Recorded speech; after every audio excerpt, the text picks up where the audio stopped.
자, 38번을 보면은 지름의 길이가 A인 통나무에서 단면이 직사각형인 목재를 만들려고 하는데 가로와 세로의 길이 각각 x, y일 때 그래? 지름이 a니까 x제곱 플러스 y제곱은 a제곱을 만족하죠. 여기가 돼요? 이런 2차식은 이해하면 이런 걸 만드는데 얘가 부등식을 만들어줘요. 이렇게 0보다 크면 안 타야 되겠죠. 따라서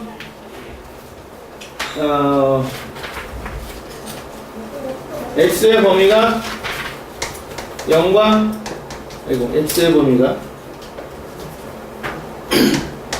0과 a 사이여야 되겠죠. 이때 목재의 강도는 x와 y 제곱의 곱에 비례하잖아, 그죠? 비례하면은 비례상수만 적용해서 목재의 강도는 비례상수 k 곱하기 x, y 제곱으로 잡아주고 비례하면은 비례상수를 반영해줘야 됩니다. 비례상수는 큰 의미가 없을 때는 그냥 식과 관련 없이 그냥 이제 위치만 잡아주고요. 필요하면 구해주면 됩니다. 구하려면 조건이 더 필요해요. 여튼 강도를 fx라고 하면 y제곱은 a제곱 마이너스 x제곱이죠. 따라서 3차 함수가 되겠죠. 되냐? 그래서 강도가 가장 강할 때, 즉 최대일 때를 구하라고 했으니까 극대를 구하기 위해서 f를 미분해보면 그래?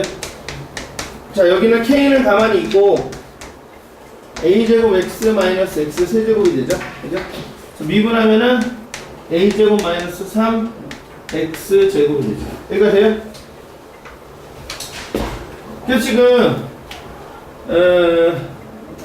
여기서 극대일 때 최대니까, 그죠? 이걸 근해서 최대가 발생하겠죠. 최고차 계수가 음수인 3차 함수니까 여기 작은 근인 마이너스 루트 3분의 a랑 큰 근인 플러스 루트 3분의 a인데 루트 3분의 a일 때 최대가 되겠죠. 돼요? 그럼 x는 루트 3분의 a가 되고 y제곱이 a제곱 마이너스 3분의 a제곱이니까 3분의 2a 제곱이 되죠. 그래서 y는 어때요? 루트 3분의 루트 2a가 되겠죠. 구하고자 하는 값은 x 대 y니까 그죠? 1 대 루트 2가 되겠죠. 일로 와.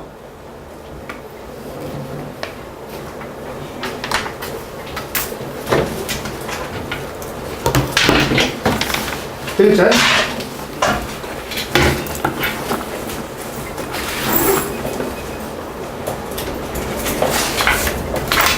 오늘 이어서 진도를 좀 나갈게요.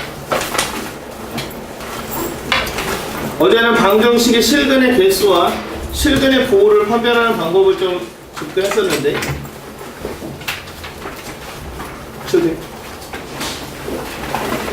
오늘은 미적분의 부등식의 활용에 대해서 배울 거예요. 부등식의 활용. 자, 방정식의 활용에서는 미분을 이용해서 근을 구하는 방법을 배우지 않았죠? 방정식 활용은 근에 대해서 뭘 알 수 있는 거야? 얘랑 방정식 활용은 근에 대해서 뭘 알 수 있는 거야? 근의 개수 또는 근의 부호 정도, 즉 근을 판별하는 방법을 배운 거예요. 부등식도 부등식을 푸는 방법을 배우는 건 아니라 특별한 부등식을 푸는 건데 이렇게 생긴 기호를 등호라고 해요. 등호. 서로 같음을 나타내는 기호고요. 자, 이렇게 생긴 기호를 부등호라고 합니다. 부등호. 같지 않다는 걸 나타내는 건데요. 수학에서 같지 않다는 것은 필요 충분 조건은 A가 더 작거나 아니면 A가 더 크다. 이 두 개를 한꺼번에 통틀어서 부등호로 접근해 줍니다.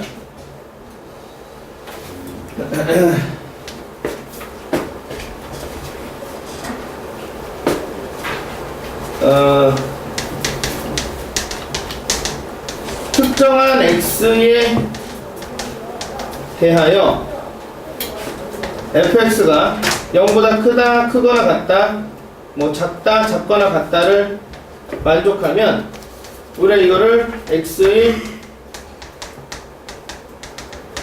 부등식이라고 하고요. 부등식의 해를 구하는 방법은 뭐 이제 지금 이제 미적원 수준에서는 부등식의 해를 구하는 방법은 뭐 이제 인수분해를 주로 이용하죠. 지수로그 부등식 지금 배웠어?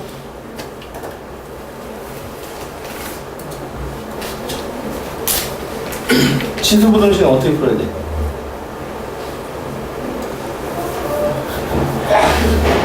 모르세요? 동원아, 지수 부등식은 어떻게 풀어야 돼? 네? 밑을 같게 해놓고 풀어야지. 밑이 1보다 크면 그리고 밑이 0과 1 사이 있으면 부등 반대로 그렇게 해서 이제 그 인수분해에서 푸는 부등식하고 지수 부등식, 로그 부등식 있고 상함수는 삼각 부등식 있고 그게 부등식 전체입니다. 여튼 그런데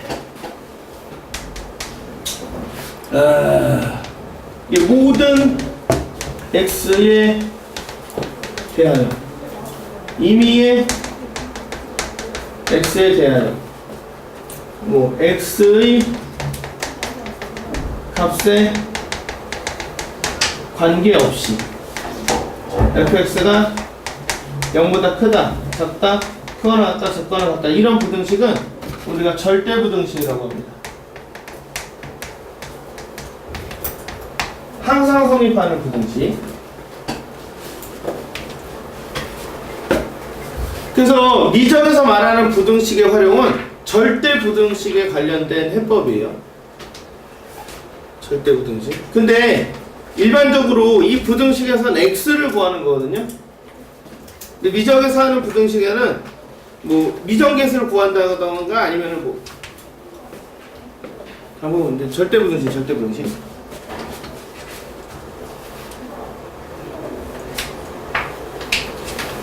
그래서 첫 번째로 fx가 0보다 크다, 0보다 크거나 같다라는 이게 절대 부등식이면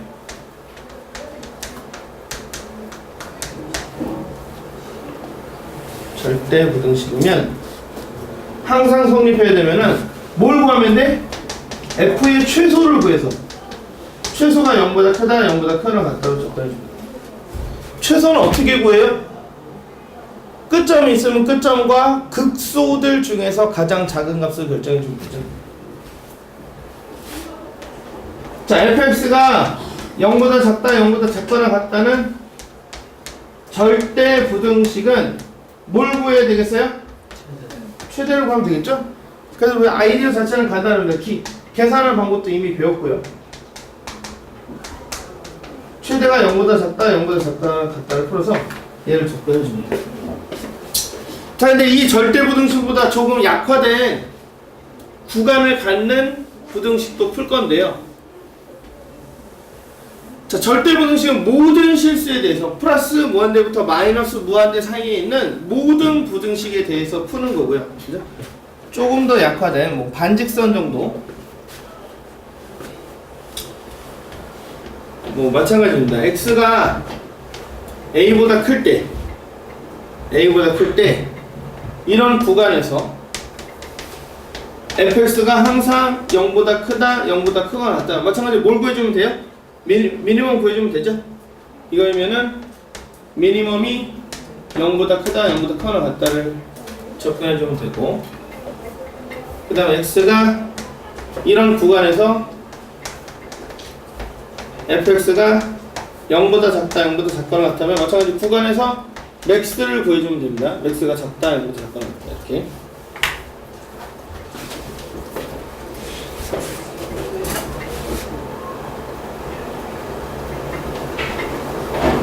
야, 여기서 버스비 얼마냐? 버스 한 번 타고 한 구간 가려면 얼마냐? 안 타봤어요? 900원이에요? 900원? 이거 지울게요.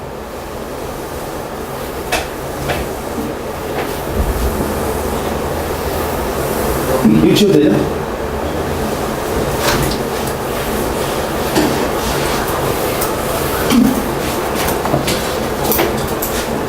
내가 버스를 타려면 최소 얼마 있어야 돼요?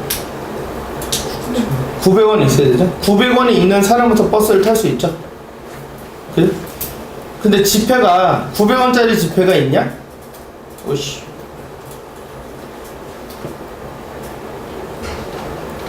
천원짜리부터 있죠? 100원이 무조건 남잖아? 그러니까 이렇게 맥시멈이랑 미니멈은 구간 안에 딱 들어와 있어야 되거든요? 근데 그렇지 않아도 먹고 사는 지장이 없을 때가 있어요. 그러니까 예를 들면 내가 이제 함수가 이렇게 딱 들어와 있으면은 미니멈하고 맥시멈이 이렇게 들어와 있죠. 자, 내가 구간을 닫힌 구간 A, B로 잡았을 때 이렇게 요점하고 요점이 구간에 이렇게 들어와 있잖아요. 그럼 여기는 최대가 있고 최소가 이렇게 있는 거죠.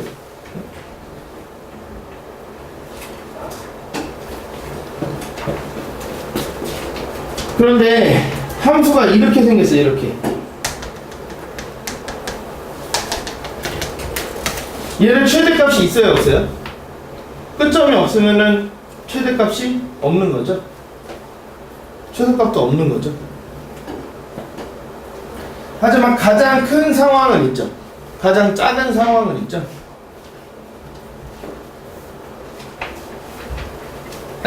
가장 큰 상황과 가장 작은 상황이 없는 게 뭐 예를 들면 이렇게 발산하는 케이스거든요. 내가 구간을 A에서 B까지 이렇게 잡았는데 얘가 점근하면서 무한대까지 가 이렇게. 그럼 최대를 결정할 수가 없죠. 이런 경우는 최대가 없는 거예요. 아예 없는 거예요. 발산해서 없는 경우랑 끝점이 없어서 없는 경우는 좀 다르죠. 네? 이렇게 끝점이 없어서 없는 최대, 끝점이 없어서 없는 최소를 우리가 유계라고 합니다. 유계. 한계가 있다. 바운디드라고 그래요. 바운디드.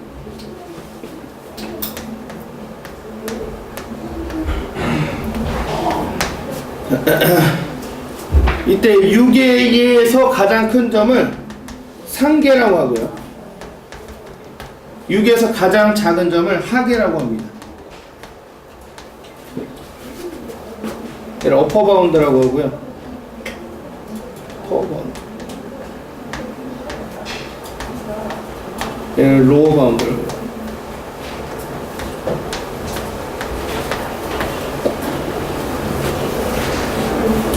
그러니까 열린 구간을 생각해 보면 A, B 이렇게 열린 구간.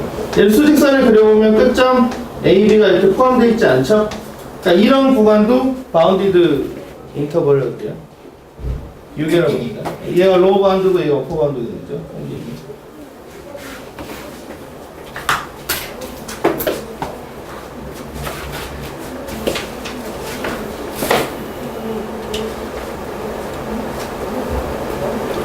상계랑 유계는 집합 안에 포함이 안 돼 있거든요.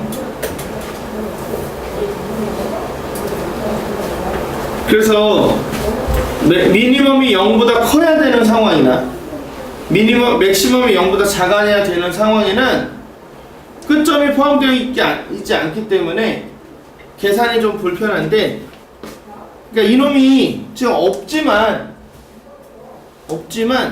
계산은 그 상계로 하는 겁니다. 계산은 상계로 하고 계산을 하기로 하는 거예요. 포함을 시켜서. 그래서 미니멈 맥시멈이 없을 때는 저걸 사용합니다.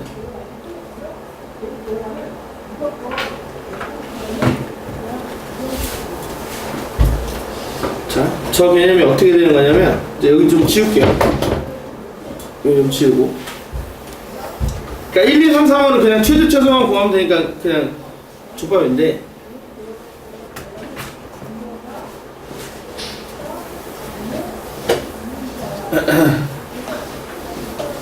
열린 구간인데 증가하는 함수면, 네? 네 번째, 다섯 번째인가? 열린 구간이에요. 끝점을 포함하지 않아요. 끝점을 포함하지 않는데 f'x가 0보다 크길 원해요. 0보다 커? 이거랑 이거를 만족해? 이거랑 이거일 때, 이거랑 이거일 때, 열린 구간에서 증가함수일 때, 열린 구간에서 증가함수일 때. 그럼 예를 들면 얘가 이렇게 생기죠? 받아들여요?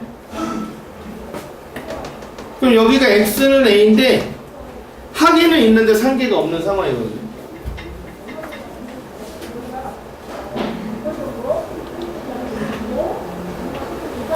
그럼 미니멈이 없잖아. 미니멈이 0보다 크다라고 할 수가 없잖아. 그러면은 하계가 0보다 크면 되죠. 얘가 0보다 크면 되죠. FA가. 증가함수일 때는 끝점이 가장 작으니까. 응. 야, 그럼 첫 번째로 얘가 지금 FA인, 얘가 지금 Y는 0인데 이렇게 되면 FA가 0보다 크죠? FA가 0보다 크면 함수 전체가 0보다 크죠? 이거 동의해? 하계가 0보다 크면 전부 다 0보다 크죠? 얘가 제일 작은 놈이니까. 여기가 Y가 0인데 하계는 함수에 포함되어 있지 않지만 하계가 0이면 FA가 0이면 나머지 단함수 값은 다 0보다 크죠? 받아들입니까? 따라서 X, 어떤 수 A의 오른쪽 구간에서 증가함수일 때, 그죠? fx가 0보다 크거나 같으려면, 0보다 크려면, 같으려면 상관없는데, 0보다 크려면은 fa가, 그래서 이게 하계죠. 하계는 물론 구간에 포함되어 있지 않지만, 얘가 0보다 어떻게 되면 돼요? 크거나 같으면 fx가 0보다 커지죠.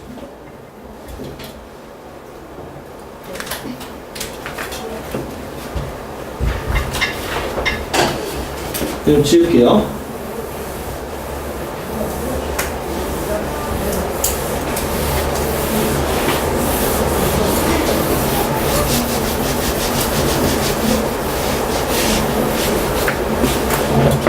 여섯 번째. 그러니까 A가 X보다 큰 구간에서 F'X가 0보다 작을 때, 그죠? fx가 0보다 작다를 만족하려면은, 그죠? 여기 이제 A가 이렇게 있는데 얘가 감소함수란 말이야. 감소함수인데 항상 0보다 작았으면 좋겠어. 그죠? 그럼 감소함수니까 얘가 이렇게 생긴단 말이야. 근데 A는 포함하고 있지 않으니까 여기가 상계가 생기죠. 상계가 0보다 작으면 fx가 0보다 작다를 만족하죠. 근데 상계가 0이어도 나머지 A는 포함하지 않으니까 나머지 함수 값은 다 0보다 작잖아요. 그죠? 그래서 FA가 0보다 작거나 같다로 접근을 해줍니다. 자, 첫 번째는 최대 최소가 있으면 최대 최소를 구해서 접근해줍니다. 근데 최대 최소가 주로 없는 상황은 얘가 증가함수인데 끝점이 없으면 최대 최소가 없어요. 아니면 이제 그 이과 학생들은 미적2에서 발산하는 구간이 포함되어 있으면 분모가 0이 되거나 로그의 진수가 0이 되거나 탄젠트가 이제 뭐 2분의 파이로 수렴하는 상황에서는 발산하거든요. 이거 나중에 정리해줄겠지만 어쨌든 세 가지밖에 없어요. 그 상황에서는 최대가 없습니다. 끝점이 없어요. 그럼 6일 때는 맥시멈 미니멈을 갖고 하고 6일가 아닐 때는 미적2에서 다시 정리해줄게요. 지금 미적1에서는 6일 때만 합니다. 6A거나 아니면 최대 최소일 때만. 자, 문제를 통해서 한번 확인해 볼게요. 686번. 자, 모든 실수 X에 대해서 리딩을 해줘야 됩니다. 모든 실수 X에 대하여 요거 리딩 해줘야 돼요. 절대부등식이라는 말이죠. 그죠? 자, 함수의 이름을 fx라고 써볼게요. fx는 x 4제곱 마이너스 4a 세제곱 x 플러스 48이 0보다 크다. 그죠? 4차 함수는 전체 실수 구간에서 그래프 개형이 4가지예요. 언제나 최고차 계수가 양수인 4차 함수는 네 가지 케이스 언제나 극소를 갖죠. 다시 말해서 최소를 갖게 되겠죠. 최소 전체에 관해서 다시 말해서 4차 최고차 계수가 양수인 4차 부등식이 절대 부등식이 되려면 이들 중에서 결정되는 극소 즉 최소가 0보다 크면 되겠죠. 돼요? 야! 뭘 계산해야 돼 이제? 더함수? 최소? 극소 최소를 구하려고 노력해봐야 되겠죠. 상황상 됐죠?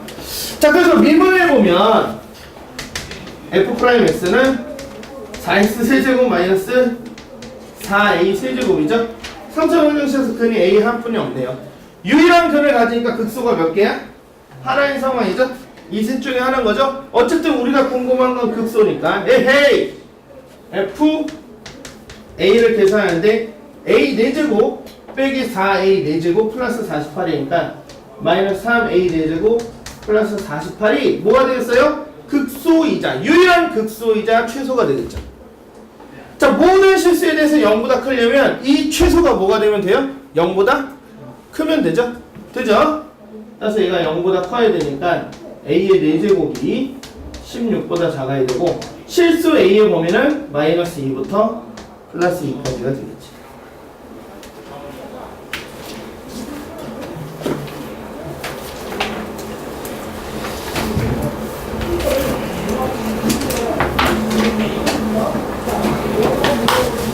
파들이죠? 그래서 이제 모든 실수에 대해서 하는 건데 극소가 있는 케이스 또는 극대가 있는 케이스는 그에서 구해서 그놈이 최대 최소일 테니까. 그래서 봐.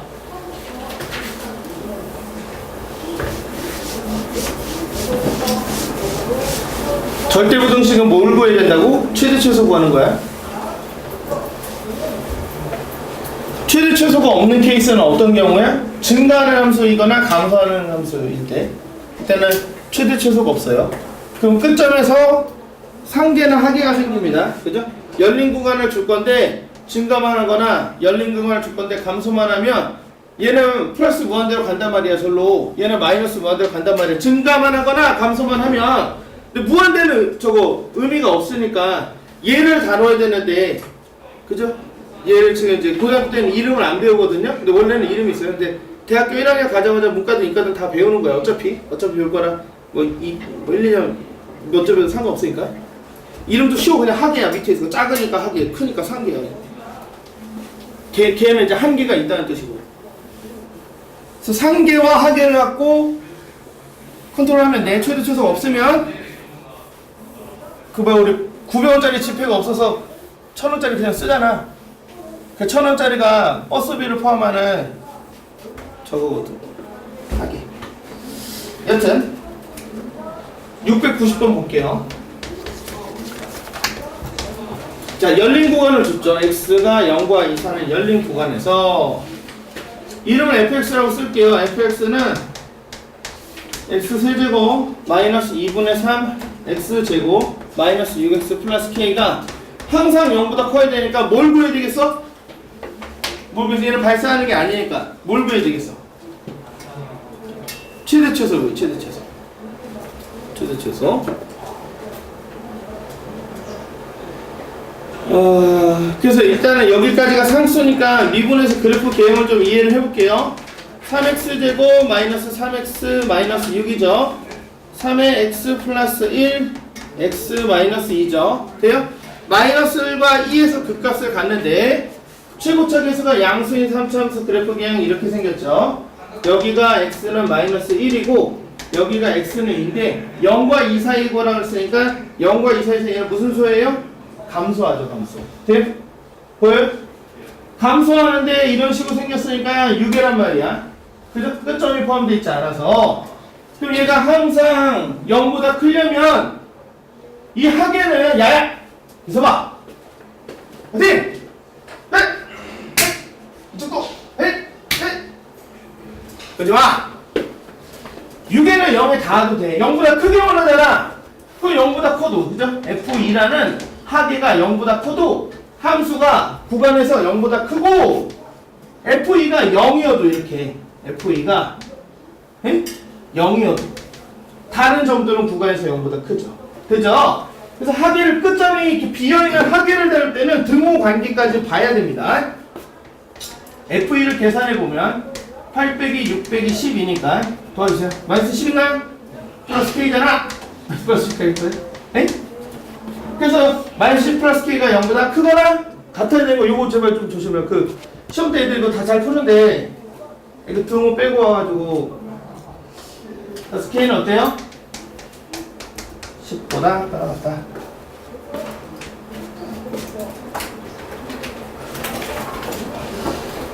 동의하자.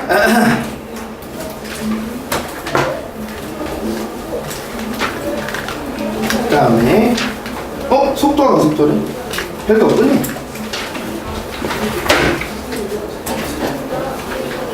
이게 속도가 속도를 볼게요. 이거 지워도 되죠? 이거 문제가 너무 없네.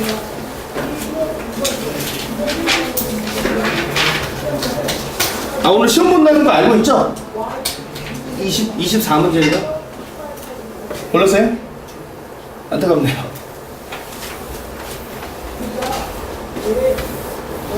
한 2주에 한 번씩 계속 시험 봅니다.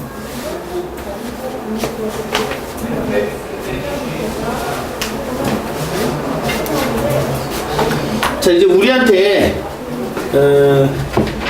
이거를 좀 구분을 해야 되는데요.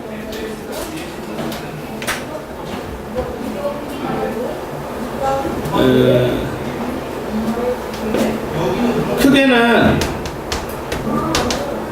먼저 속도가 사실 그 어떤 일부고 크게 보면은 변화율과 평균 변화율이거든요.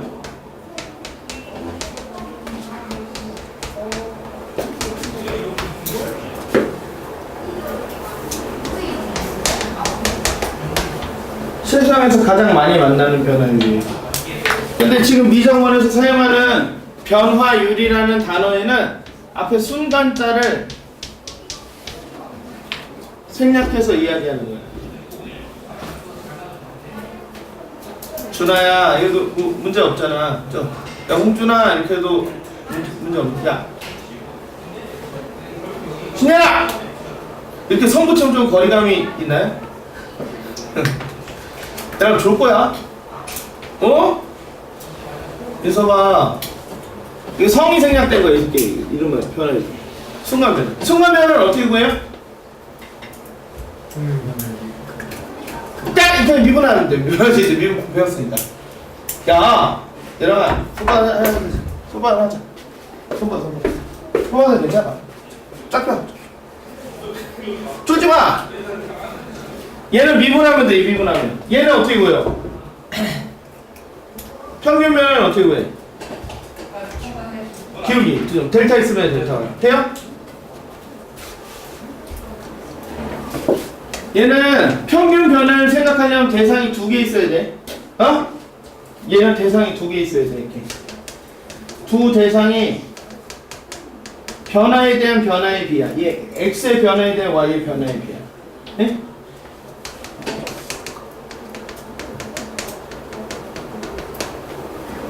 순간 변화에 뭐가 있어야 되냐? 미분 가능한 함수가 있어야 돼. 그래 미분해서 대입할 거니까. 그죠?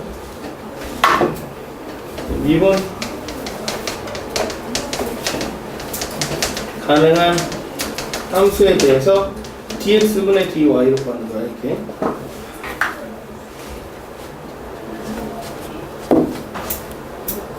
근데 일반적으로 지금 우리가 하는 수준에서는 너네 지금 그 1학년 때는 과학 뭐 배웠냐? 지구과학 배웠냐?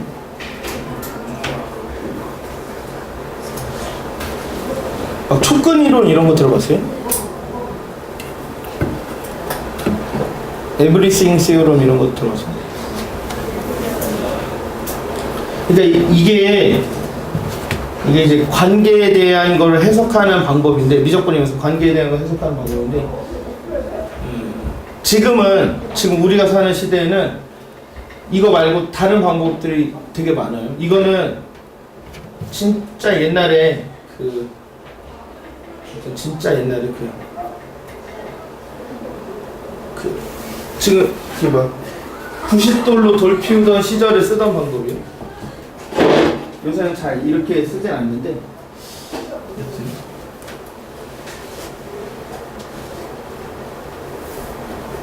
이제 고전이에요. 고전.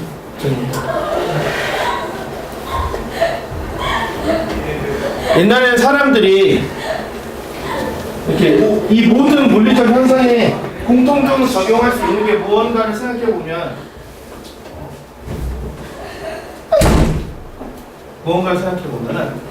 그래도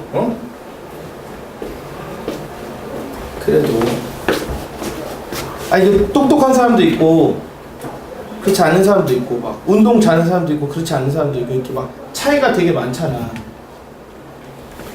근데 우리도 어느 정도는 그런 믿음이 있잖아. 뭐든지 노력하면 잘할 수 있죠? 그런 믿음이 어느 정도 있잖아. 왜? 시간은 공평하니까. 이게 그 얘기. 사람들이 처음에는 모든 대상한테 시간이 공평하게 흐른다고 생각했어. 야! 너 자꾸 족보야? 뼈뼈야! 하지마! 아이! 괜찮아? 그래서 지금 여러분이 다루는 모든 문제에서는 델타 x 자리에 대부분 시간이 들어갑니다. 시간. 이 이론이 처음 만들어졌던 시기에는 그 모든 사람한테 시간이 공평하게 흐른다고 생각을 했었거든요. 근데 이제 시간이 한참 흐르다 보니까 사람들이 연구를 해보니까 시간이 공평하게 흐르지는 않았어요. 그래서 우리들이 이렇게 차이가 있는 거야. 너한테 흐르는 시간하고 나한테 흐르는 시간이 달라서. 어쨌든 이때는 똑같은 시간을 투자를 했을 때 변화하는 거에 대해서는 생각해 볼 수 있지만 시간이 모두 공평하게 흐른다고 생각했어. 얘도 여기서 달리기를 시작해서 얘도 30초 동안 가고 얘도 30초 동안 가. 그 어떤 애가 많이 달릴 수 있고 어떤 애가 조금 달릴 수 있죠? 이거의 과정이 똑같은 시간 동안 얘가 가는 양이라고 옛날에 생각했었거든. 옛날에는 이렇게 얘가 10초 동안 갔는데 얘가 100m를 가고 얘가 130m를 갔어요.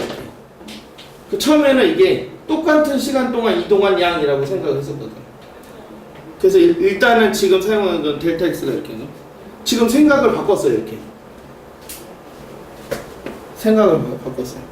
그러면 요새는 어떻게 생각하냐면 얘도 100m를 지난 시점이 있고 얘도 100m를 지난 시점이 있었을 거 아니야. 그러면 100m를 지난 시점에서 얘는 10초가 걸렸고 얘는 예를 들어서 8.5초가 걸렸다고 생각하면 요새는 이렇게 생각하거든요. 똑같은 놈한테 시간이 다르게 흐른다 이렇게 생각합니다. 얘는 100m를 갔는데 얘는 10초 걸렸고 얘는 8초 걸렸잖아. 시간이 다른 거예요. 그래서 어빌리티라는 게 여러분들이 가용한 시간이 뭐 하루가 24시간이잖아.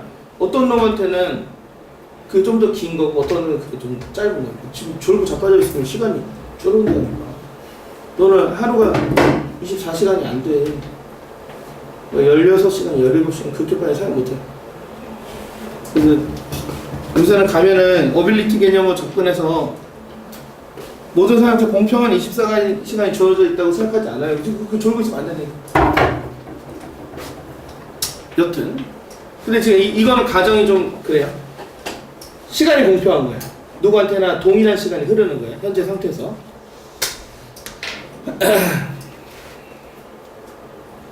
같은 시간이 주어졌을 때의 변화하는 양에 대한 관심을 계산하는 방법에 대해서 지금 배우는 거 이렇게. 같은 시간이 주어졌을 때. 아니 똑같이 한두 시간 공부해도 애들 하는 게 다르잖아. 그치? 똑같이 한두 시간 먹었는데 이 새끼는 더 많이 먹고 나는 조금 뿐이 뭐 뷔페 가봤어요? 뷔페? 그래서 뷔페 1시간 그죠? 1시간 주어졌을 때 내가 먹을 수 있는 양 이렇게 응? 뭐 이런 것들에 대해서 관심을 갖는 거야.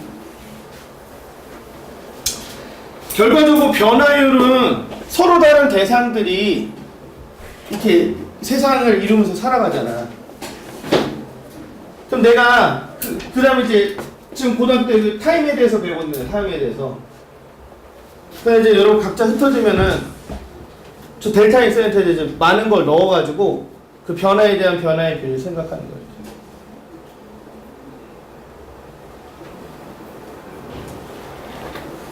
북한이 핵실험을 했어요. 그래?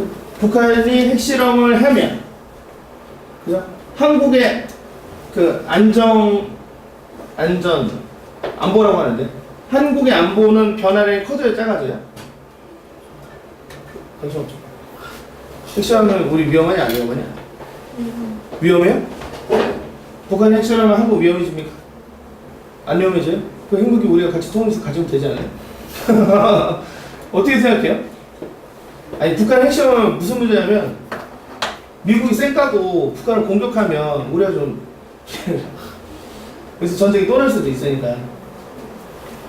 북한의 핵무기 가지고 미국을 공격한다 그랬거든요. 그러니까 다른 나라의 예들을 들어보면 뭐 이란이나 파키스탄이나 뭐 이런 애들 핵무기 가졌다가 막 개조짐을 당해가지고 우리도 그럴까봐 지금 안전부터 못하고 지금 보고 있고, 뭐 예를 들면 그런 거 있고, 예를 들면은 뭐 석유 가격이 오르면 우리나라 경제는 불안해져요, 안정적이 돼요? 우리는 석유가 없으니까. 석유 없이 지금 못 살잖아요. 뭐 그런 것들에 대해서 이제 생각해보면 그런 기술들이 아주 기초적이고 고전적인 거. 그러니까 불을 피우고 싶은데 90도로 불 피우는 법을 지금 가르쳐주는 거예요. 실제 조금만 더 배우면 이건 잘 쓰진 않습니다.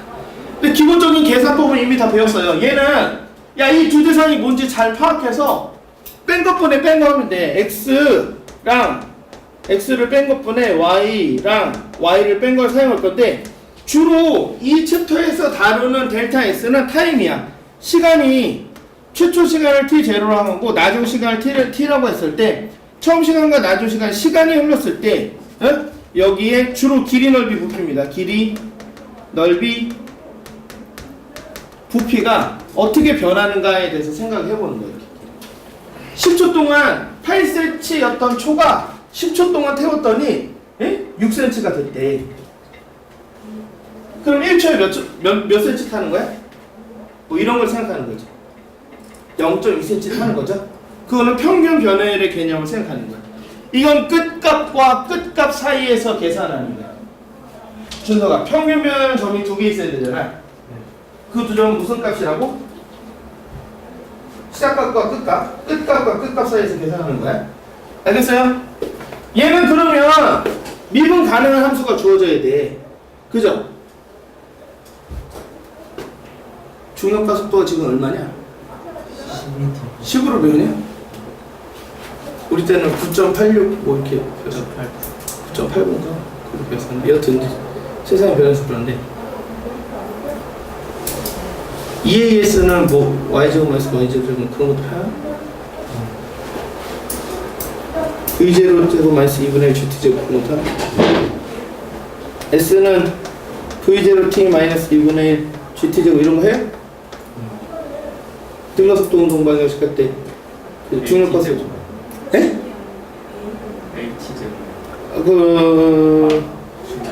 이거는 이제 수직 낙하 운동 이렇게 놓은 위치 운동이 있죠. 여기가 A면은 그냥 등가속도 운동만이죠. V제곱 플러스 2분의 AT제곱 뭐 그런 거 할 때 쓰면은 이제 시간에 대해서 시간을 모두 공평하게, 이거 중학교 때 배우지 않냐?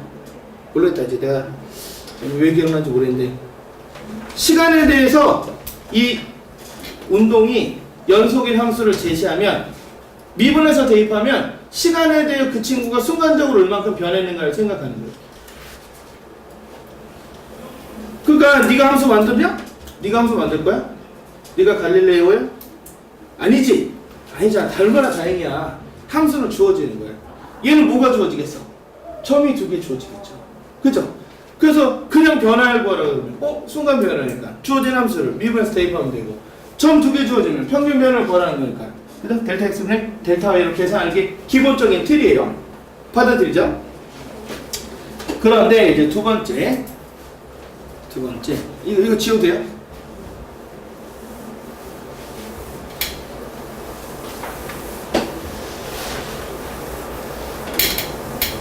야! 지금 몇 시냐?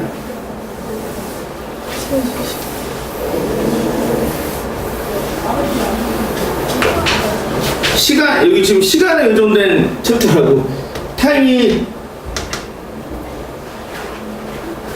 진짜 무서운 거거든. 불 나면 죽죠. 물 많이 내서 죽죠. 나머지는 대부분의 죽는 이유가 얘가 때 되면 널 죽일 거야.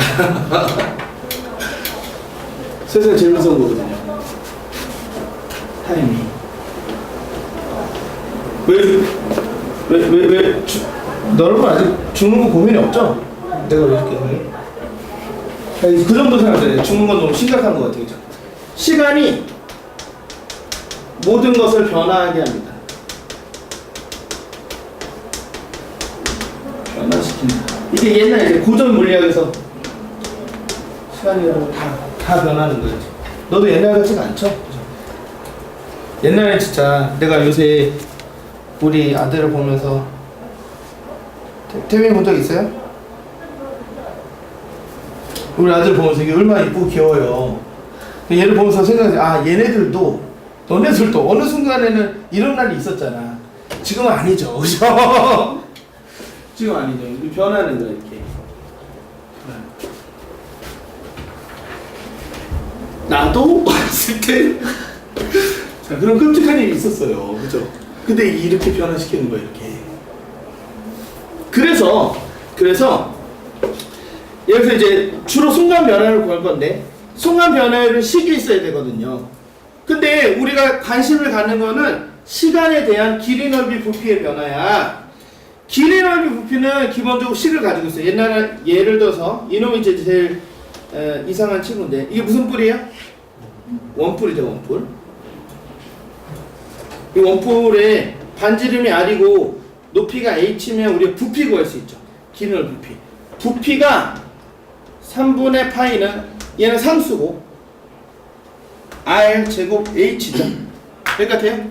여기다 무슨 짓을 해? 막 시간 여기다 이렇게 놓고 뭐 물을 붓거나 뭐 빼거나 막 이런 시간에 대한 변화는 무슨 짓을 해? 그러면은 뭐 부피가 변할 거 아니야. 근데 부피만 변하는 게 아니라 모든 게 다 변해요. 이렇게 상수만 안 변해. 상수만 안 변해. 그래서 시간에 대한 변화율의 문제에서는 모든 게 다 변하는 거야. 그러니까 얘는 V도 T에 따라 변하는 T의 함수고 얘는 상수니까 변하지 않고요. R도 그죠? R도 시간에 따라 변하는 시간의 함수고 그죠? H도 시간에 따라 변하는 시간의 함수를 여기는 거예요. 모든 게 다 변하니까 가만 내비두지 말고 야 원의 넓이가 파이 R 제곱이래 그죠? 그럼 스퀘어는 파이 R 제곱이라고 이렇게 식을 짜잖아. 시간에 대한 넓이 변화를 구하래. 그럼 넓이만 변하냐? 아니라는 거야. 다 변하는 거야. 이렇게. 시간에 따라 모든 게 변하다 이렇게. 동의합니까? 구의 부피가 어떻게 되냐? 이것도 그러던데. 야 민서봐, 구의 부피가 어떻게 돼? 구의 부피. 구의 건널비. 그럴 수 있죠. 그래서 써주려고. 구의 부피는 이거 파이R 제곱은 알죠? 아니요? 구의 부피랑 구의 건널비를 자꾸 까먹더라고. 구의 부피는 얘는 이제 볼륨인데 3분의 4 파이 R 세제곱이고 구의 건널비는 x는 4파이 R 제곱이죠. 이렇게. 근데 변화율 문제를 구할 때는 식은 이렇게 짜되 얘도 시간에 따라 변하고 얘도 시간에 따라 변하니까 그죠? 이 식을 이용해서 변화율을 구할 때는 자 기본적으로 변화율 구할 때는 뭐 해야 된다고 했어요? 변화율을 구할 때는 미분해야 되잖아. 그지? 그런데 지금 t에 관해서 미분할 거거든요. t에 관해서. 근데 이것도 t 함수고 이것도 t 함수잖아. 따라서 변화율을 구할 때는 준식의 양변을 t에 관하여 미분하는데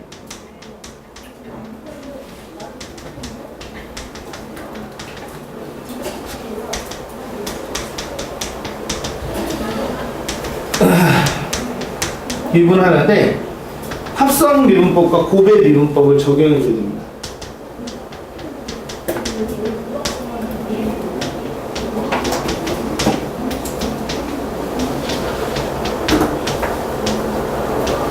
합성 미분법과 고배 미분법을 적용해. 에? 뭔 말이에요? 자, 얘 미분해볼까요? 얘 미분해볼까요? 얘는 혼자 있으니까 VT를 미분하면 V 프라임 T라고 쓰면 되죠. 문제 없죠? 여기까지. 그 다음에 여기는 함수 두 개가 곱해져 있으니까 고배 미분법을 쓰고요. RT의 제곱이니까 합성 미분법도 써줘야 되겠죠. 그죠? 그래서 3분의 파이로 묶어주고 얘를 미분하면은 이 R 프라임 오브 T, R 오브 T, H 오브 T 원래 있던 거 곱해주고 더하기 밑에서 쓸게요. R 오브 T의 제곱 곱하기 H 오브 T라고 써주는 거지. 합성미분법 고배미분법 적용한다. 요 원리만 이해하면 다 풀려. 나머지 다 똑같아요. 다. 원리는 이거고 다 똑같아. 그러니까 이 구의 부피를 미분할 때도 시간에 대한 부피의 변화를 구하라고 하면 야 부피만 변하겠냐. 그죠? 반지름도 변하겠지. 그리고 좌변을 미분하면 V'T고 우변을 미분하면 3분의 4파이 합성미분법 적용해서 3 곱하기 R 프라임 오브 T 곱하기 R 오브 T의 제곱 이렇게 적용해 줍니다. 그래서 이제 합성미분법, 고배미분법을 보고 식을 쓰는 게 더럽게 생겨서 좀 귀찮은데 원리는 좀 간단해요.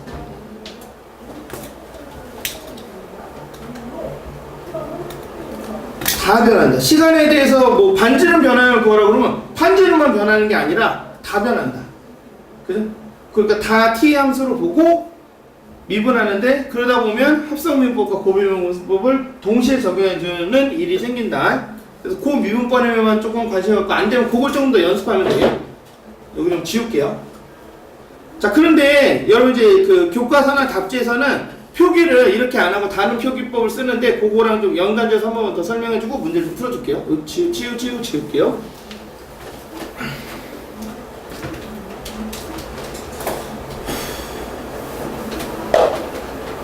지워도 되겠죠.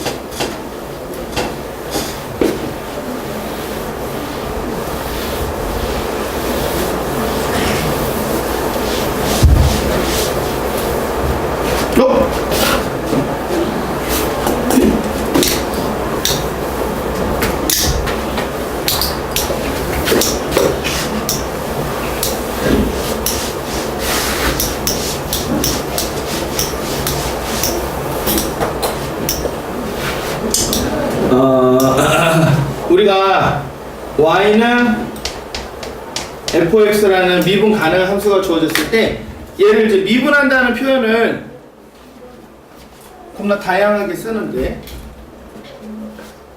y 프라임은 f 프라임x 이게 이제 일반적으로 많이 쓰는 거죠. 여기다 이제 프라임이라고 이렇게 써가지고 같은 방법으로 이제 dx분의 dy라고도 쓰고요. dx분의 df라고도 쓰고요. dx분의 dfx라고도 쓰고 이렇게 다 똑같은 표현이죠. 근데 우리가 이걸 좀 제일 많이 써서 상황을 이해할 때는 이게 편해가지고 내가 지금 이제 이렇게 생겼다 미분하면 이렇게 된다고 했는데 책에는 이 표기를 더 많이 쓰거든요. 지금 이 변화율 문제에서는 아무래도 획수 차이 때문에 이 표기를 더 많이 씁니다. 예를 들면 뭐 해볼까?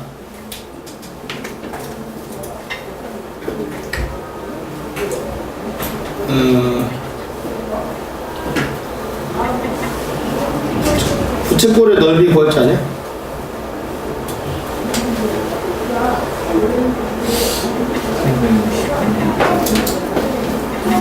왜? 오마이갓 너야? 응? 보여줄까? 넓이 공식 아는 거 보이냐?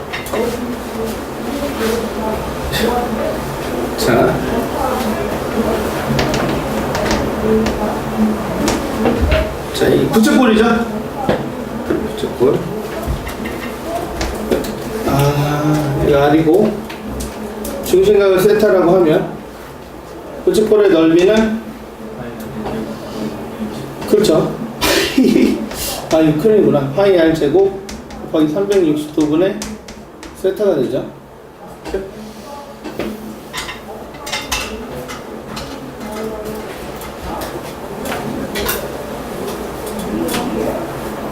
규진이 2분의 1 r 제곱 세타 할 줄 알아요? 아직 안 나왔어요?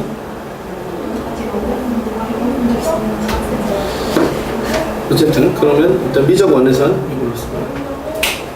여기서 안 변하는 게 누구예요? 안 변하는 게 누구예요? 파이는 안 변하죠. 또? 360도 딱. 예를 들어서 시간에 대한 넓이 변화를 구하라고 하면 변수랑 상수 구분해줘야 됩니다. 각도가 일정하면 안 변하는 거고 그 말이 없으면 각도 변하는 걸로 잡아줘야 돼요. 돼요? 그러면 360도분의 얘는 안 되겠다. 미안합니다. 이건 안 된다. 여러분이 사용하는 각도 있잖아요. 1도, 2도, 3도, 4도, 5, 6, 7, 8, 그거 있잖아. 그게 부변속이에요. 그래서 걔를 갖고 미분할 수가 없습니다. 이거 말고 딴 걸로 해야 되겠다. 이거는 미투에서만 나오겠다.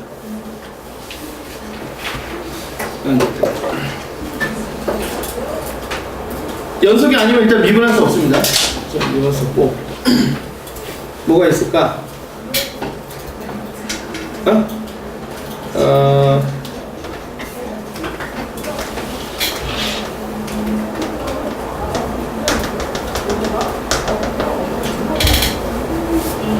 여기에 x, 2x, 3x라고 하면 부피가 어떻게 돼요? 부피가? 6x 세제곱이죠. 이런 식으로 주고 시간에 대한 부피 변화를 구하라고 하면 x도 그냥 x 세제곱 미분해서 3x 제곱을 보지 않고 x도 뭐라고 봐요? 시간에 따라 변하는 시간의 함수라고 보는 겁니다.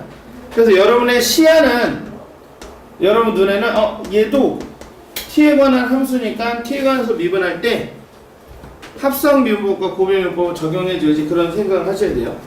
근데 이 표기법을 쓰면 어떻게 하는 거냐면 얘를 시간에 대해서 미분하니까 dt분의 dv라고 쓰는 거예요. v'은 dt분의 dv 이렇게.